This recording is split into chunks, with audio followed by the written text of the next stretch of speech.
Hello എല്ലാവർക്കും ഗീതാ ഗോവിന്ദം promo വിശേഷങ്ങളിലേക്ക് സ്വാഗതം. അപ്പൊ ഇന്നത്തെ ഒരു പ്രൊമോയിലുണ്ടല്ലോ, ആദ്യം തന്നെ നമ്മുടെ അപർണിക ഏതോ ഒരു വീട്ടിൽ കയറിയിട്ട് ഇങ്ങനെ ആ ഒരു മുറിയിൽ ഇങ്ങനെ ഡ്രോയർ ഒക്കെ തുറന്ന് നോക്കുന്നുണ്ട്. അപ്പൊ ആ ഡ്രോയർ ഇങ്ങനെ തുറന്നൊക്കെ നോക്കുമ്പോൾ അവിടെ ഒരു പെണ്ണിന്റെ ഒരു ചെരുപ്പും കമ്മലും ഒരു ഷോളൊക്കെ ഉണ്ട്. ഇനി നമ്മുടെ അപർണികയുടെ തന്നെയാണോ, നമ്മുടെ അജാസിന്റെ മുറിയാണോ എന്നുള്ളൊരു സംശയം ഉണ്ട്. അത് അത്ര വ്യക്തമാക്കുന്നില്ല. അപ്പുറത്താണെങ്കിൽ നമ്മുടെ സത്യദാസ് നമ്മുടെ അറയ്ക്കൽ വീട്ടിലേക്ക് വരുവാട്ടോ. അപ്പൊ നമ്മുടെ കുറെ രഹസ്യങ്ങൾ ഇനി ചുരുളഴിയാനിരിക്കുന്നതേ ഉള്ളൂ നമ്മുടെ ഗീതാ ഗോവിന്ദത്തിൽ. എന്തായാലും നമുക്കറിയണം സത്യദാസ് ആരാണ് യഥാർത്ഥത്തില്.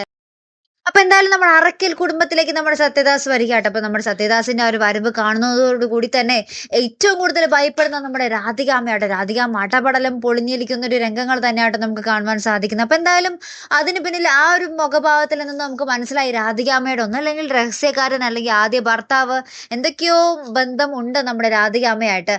അതിന്റെ ഒരു സൂചനകൾ എന്നോണം നമ്മുടെ ആ ഒരു സത്യദാസ് ഉണ്ടല്ലോ, നമ്മുടെ വരുണിനെ ഇങ്ങനെ ചേർത്ത് പിടിച്ചിട്ട് പറയുന്നുണ്ട്, മോനെ അച്ഛനെ പോലെ കാണണോട്ടോ, അച്ഛന്റെ സ്ഥാനത്തിന് ഞാനായിരിക്കണോട്ടോ എന്നൊക്കെ പറഞ്ഞ് ഇങ്ങനെ പറയുന്ന ഒരു രംഗങ്ങളുണ്ട്. അപ്പൊ നമ്മുടെ വരുണാണെങ്കിൽ സമ്മതിക്കുന്നുണ്ട്, ആ ഇനി അച്ഛന്റെ സ്ഥാനത്ത് അങ്കിൾ ആയിരിക്കും എന്നൊക്കെ പറഞ്ഞ് സമ്മതിക്കുന്നുണ്ട്. അപ്പൊ ഈ ഒരു ഡയലോഗും നമ്മുടെ രാധികാമ്മയെ വളരെയേറെ ഭയപ്പെടുത്തുന്നുണ്ട്. അപ്പൊ എന്തൊക്കെയോ വലിയൊരു കഥ നമ്മൾ അറിയാനിരിക്കുന്നതേ ഉള്ളൂ കേട്ടോ. അപ്പൊ എന്തായാലും നമുക്ക് കാത്തിരുന്നതിനെ കാണാം. അപ്പൊ കൂടുതൽ വിശേഷങ്ങളുമായി അടുത്തൊരു വീഡിയോയിൽ കാണാം കേട്ടോ. അതുവരേക്കും ഗുഡ് ബൈ.